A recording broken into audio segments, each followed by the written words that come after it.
Bitcoin ATMs, are they a viable solution for buying Bitcoin? Well, I don't know. Join me. Let's go find out. Right, yeah.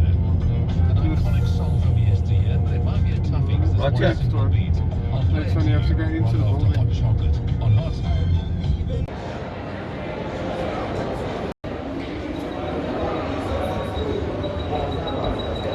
Here we are at Sandton City in Johannesburg, South Africa. We found a Bitcoin ATM. We're going to look into whether it is viable to buy Bitcoin in South Africa via an ATM. As you can see, it's got a little private area where you can do your buying of the Bitcoin, and it seems like a reasonably decent machine. Let's take a closer look. I'm going to take you step by step through actually doing the transaction, and we're going to see what's involved. Okay, so it says touch the screen to start. Let's do that. The first thing that I notice is Bitcoin is 156,000 Rand per coin. I'm just going to look at Altcoin Trader to get an idea of what it is on our platform.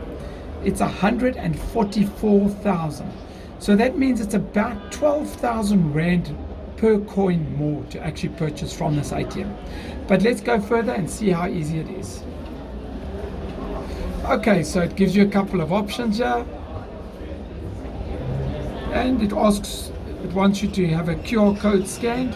So I'm just going to open an app. Let's do that.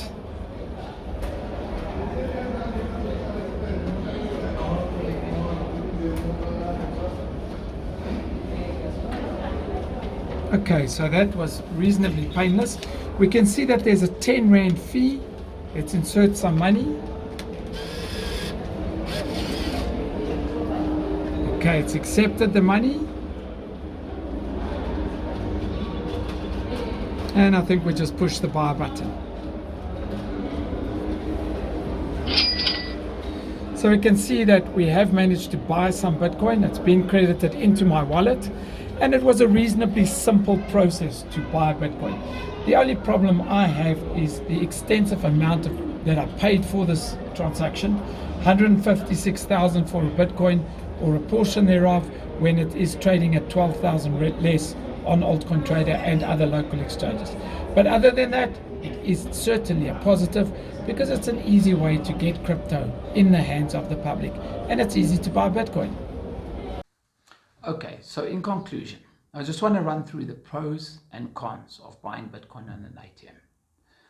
Let's deal with the cons first. Well, first of all, Bitcoin is a lot more expensive than any exchange. And we can understand why the ATM owners have to do that. Because of the fluctuating price of Bitcoin, they don't want to be in a situation where they're making a massive loss. In addition to that, they're probably getting the Bitcoin from an exchange, and in order for them to make money, they would need to mark it up. So if you are using an ATM, you will be paying a lot more for the Bitcoin that you are purchasing. Let's talk about some of the pros.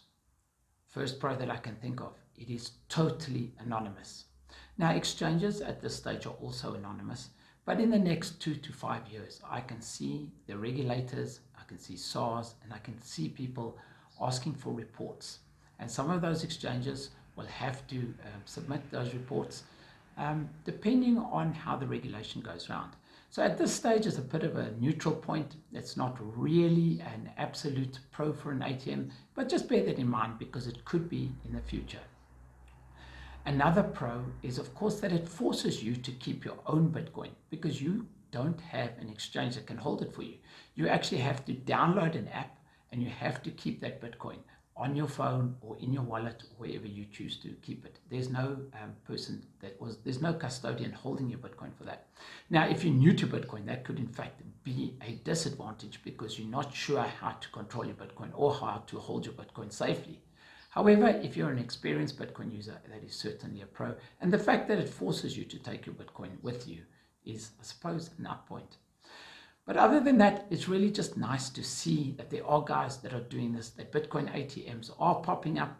I don't know how successful they are, but they're certainly here, and they are here to stay, just like Bitcoin. That's it from me.